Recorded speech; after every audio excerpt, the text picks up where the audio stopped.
Il-qorti kkundannat raġel ta' 34 sena minn raħal ġdid, 3 snin ħabs wara l-instab ħatris wara arma tan-nar fil-viċinanza ta' residenza fl-Isla fejn tinx ommu liedu manna n-nittaħħa. Melvin Debonu magħruf bħala Il-Qus kien mixli bir-reat li seħħ fil-11 ta' Ottubru tal-2020 għal-ħabta tad-9 ta' filgħaxija u quddiem il-qorti xedu n-nannit tal-vittma li semgħu storbju li jiġbaħ sparatura u raw li l-imputati għamel ġesti aggressivi lejn in-neputija tagħhom. Iżda l-ebda wieħed minnhom ma seta' jikkonferma jekk hija ntlaqtitx. Il-vittma stess qalet li rat lill-akkużat f'qagħda ta' rabja u ħarbet lejn il-Knisja tal-Isla. Isa qed li ma sofrit ebda ġrieħi.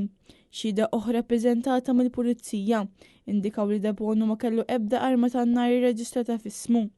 Il-qorti ġiet infurmata wkoll li fuq il-faċċata ta' residenza kien hemm marki ta' tiri ta' arma tan-nar. Il-Maġistrat Nadine Santlija sabet li l-akkużat ħati li spara arma tan-nar u li kellu arma mingħajr liċenzja. Meta tat is-sentenza ddeskrivit il-fedina penali tiegħu bħala waħda inkwetanti u rimarkat li kienet diġà suġġetta l-ordinijiet ta' protezzjoni. Debonu ġie kkundannat 3 snin priġunerija, multa ta' 5,000 euro u ordna tiħallas aktar minn 4,000 euro fi spejjeż tal-qorti u ġiet ordnata l-konfiska tal-arma.